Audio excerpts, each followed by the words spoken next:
Alors avant de commencer aujourd'hui l'histoire de Shabbat, on va déjà poser une question qui va susciter pas mal de réactions. C'est écrit dans la Gemara de Psachim qu'il est plus dur la subsistance d'un homme plus que l'enfantement. On explique. Ça veut dire quoi? La Gemara nous explique qu'il est plus compliqué, il est plus dur pour un homme d'acquérir sa parnassa c'est plus dur que l'enfantement d'une femme, donc lorsqu'une femme enfante.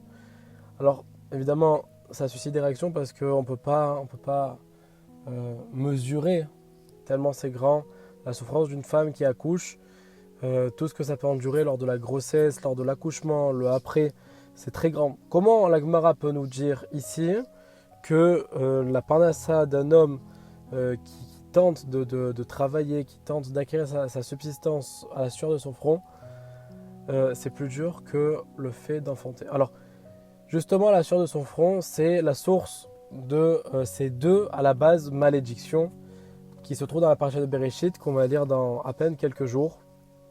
Où à l'intérieur, on dit, lorsque Adam et Chava ont fauté, ont mangé le fruit qui était interdit par Hachem. À ce moment-là, Hachem va donner une série de malédictions au serpent, à Adam, à Chava, il va en donner. Et parmi celles-ci va se trouver celle que la femme va recevoir, qui tu enfanteras dans la douleur, et l'homme va recevoir, entre autres, à la sueur de ton front, donc tu mangeras ton pain. On voit ici qu'il y a donc un rapport entre les deux malédictions, qui à la base sont des malédictions. Il faut savoir que lorsqu'on prend une femme qui va vers l'hôpital pour aller accoucher, comment ça se passe? Elle est là, elle est dans la voiture ou dans l'ambulance, elle arrive là-bas, etc. Et tout ce temps-là, c'est quoi? C'est uniquement des tfilotes. Pourquoi? Pour que tout se passe bien et pour finir au plus vite avec ses douleurs. Au plus vite, ça se termine et au plus vite, les douleurs passent et on se sauve de cela. Ce qui n'est pas forcément toujours le cas lorsqu'on regarde un homme qui travaille, un homme ou une femme évidemment, lorsqu'une personne travaille et que lorsque cette fois-ci, elle est esclave à son travail. C'est-à-dire que lorsqu'une personne travaille juste pour recevoir sa parnassa, jusque-là, on est OK. Mais bien souvent, lorsque le travail rentre dans la vie personnelle, rentre dans le couple, rentre au quotidien le soir, même lorsque le travail est terminé, là ici, on dépasse un stade de simple parnassa, on va aller jusqu'à même le fait d'être esclave même de sa subsistance au quotidien. Là où on veut en venir, c'est que à quel moment on peut dire que c'est plus dur la parnassa que l'enfantement? C'est que dans le cas où la femme, lorsqu'elle accouche, elle sait, elle en est consciente, parce qu'elle en souffre, que c'est une malédiction. C'est parce que ce qui s'est passé avec Rava. Donc du coup, elle prie, elle pleure, elle veut que ça se termine, elle veut que ça se passe bien, mais elle veut que ça se termine. Elle en est consciente que c'est une malédiction. À la différence que lorsqu'un homme travaille et qui commence à prendre goût de ça, et qui va commencer à aller chercher non pas seulement ce qu'il a, mais encore plus que ce qu'il a, pour répondre à des besoins qu'à la base il n'avait pas, à ce moment-là, on se rend compte que sa malédiction, il assimile même plus comme une malédiction, mais il assimile comme quelque chose de plaisant. Le proverbe, évidemment pas de la Torah, qui dit que si tu trouves quelque chose que tu aimes faire, alors à ce moment-là, tu n'auras plus à travailler un seul jour de ta vie. C'est-à-dire que si tu aimes ce que tu fais réellement, ton travail, il passe, il n'y a plus d'amertume à travailler. C'est très facile puisque tu aimes ce que tu fais. Alors évidemment, il faut trouver quelque chose qu'on aime et travailler dans quelque chose qu'on aime. Mais la réalité, c'est qu'à la base, si on retourne à la base, et on va le voir dans quelques jours, c'est qu'à la base, le travail, la parnassa, c'est une malédiction. Et le problème, c'est que lorsqu'on commence à prendre goût, et lorsqu'on commence à prendre goût au travail même, ou même au fait de acquérir de nouvelles choses, vouloir plus, vouloir une meilleure vie, vouloir acquérir plus d'objets, plus de matériel, plus d'immobilier, plus de plaisir de ce monde, à ce moment-là, la malédiction devient douce.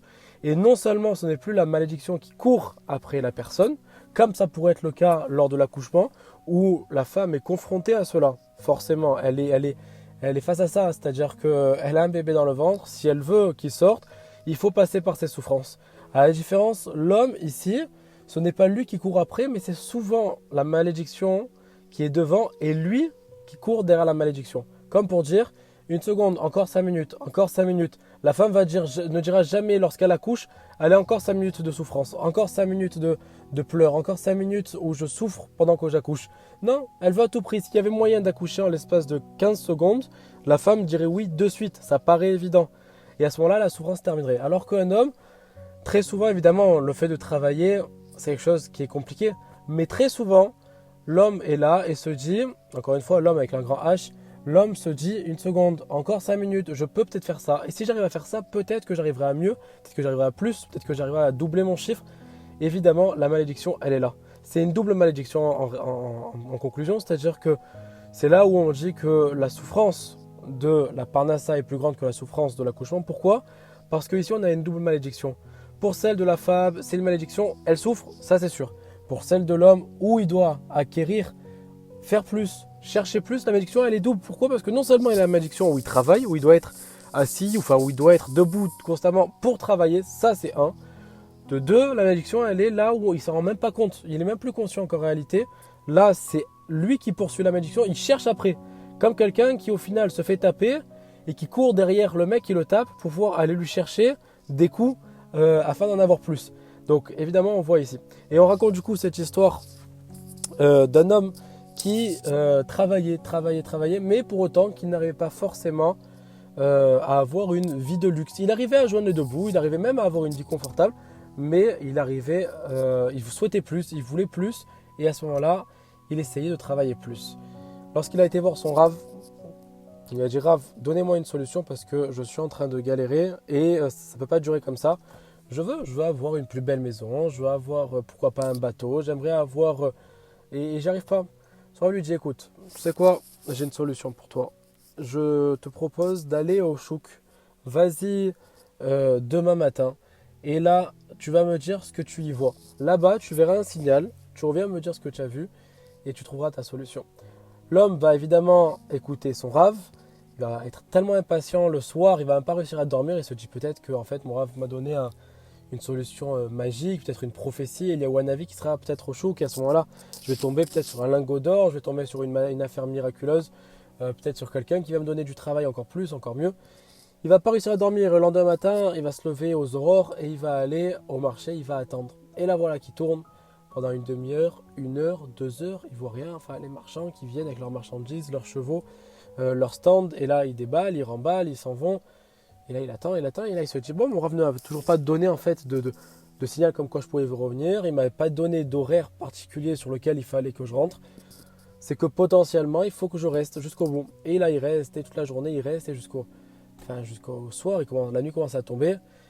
Désespéré, il n'a pas vu ni Liawanavi, ni qui que ce soit, ni Lingo. Et là, il rentre vers chez lui. Il décide de passer évidemment chez son Rav. Et là, le Rav, tout sourire, lui dit: alors, tu as trouvé ce que je t'ai envoyé chercher?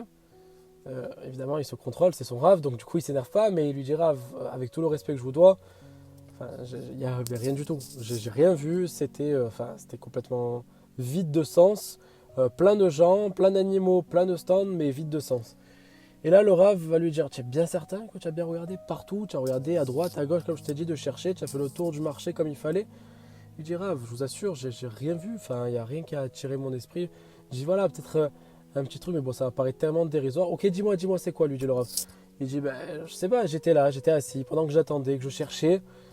Et là, je voyais les marchands qui arrivaient, avec leurs charrettes, avec leurs chevaux, et qui attachaient leurs chevaux sur le côté, tous au même banc, et eux qui commençaient à déballer à côté pour pouvoir sortir leurs marchandises. Et tous les chevaux étaient attelés sur le même étalage, c'est-à-dire à l'endroit où se trouvaient tous les chevaux. Et on avait décidé, pour pouvoir être tranquille, de mettre un gros morceau une grosse botte de foin au milieu pour que tous les chevaux puissent manger et reprendre des forces pour le retour. Et voilà que les marchands arrivaient. Et lorsque les chevaux entendaient et voyaient passer les marchands arriver avec des fruits magnifiques, etc., tous les chevaux en même temps se retournaient, tiraient la tête pour pouvoir aller chercher là-bas les fruits qui venaient d'arriver, les légumes qui venaient d'arriver, en se disant: waouh, là je vais m'en faire des meilleurs que cette botte de foin. Et ils tiraient, et là évidemment ils étaient attachés, donc du coup ça leur tirait au niveau de la tête, au niveau de leur corps, et ils se blessaient carrément, jusqu'à certains qui saignaient parce qu'ils tiraient tellement fort. Et au moment où ils sentaient qu'ils ne pouvaient plus tirer, ben, ils étaient désespérés, mais du coup ils revenaient et ils mangeaient leur foin.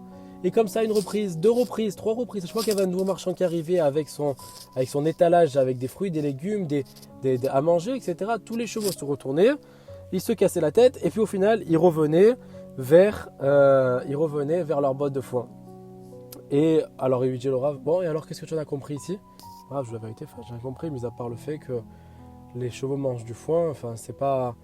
Il dit non, il dit je te dis la vérité. Ce que tu dois comprendre, c'est que toi, et comme beaucoup, comme la majorité, c'est exactement la même situation. Hachem, il a décidé il y a déjà quelques jours, en tout cas pour cette année, que la parnassa que tu allais avoir. Donc de la parnassa que tu allais avoir, ça va être temps. C'est ta botte de foin. C'est-à-dire ce que Hachem il t'a mis devant. C'est à ta portée. Tu as limite à baisser la tête et tu l'as.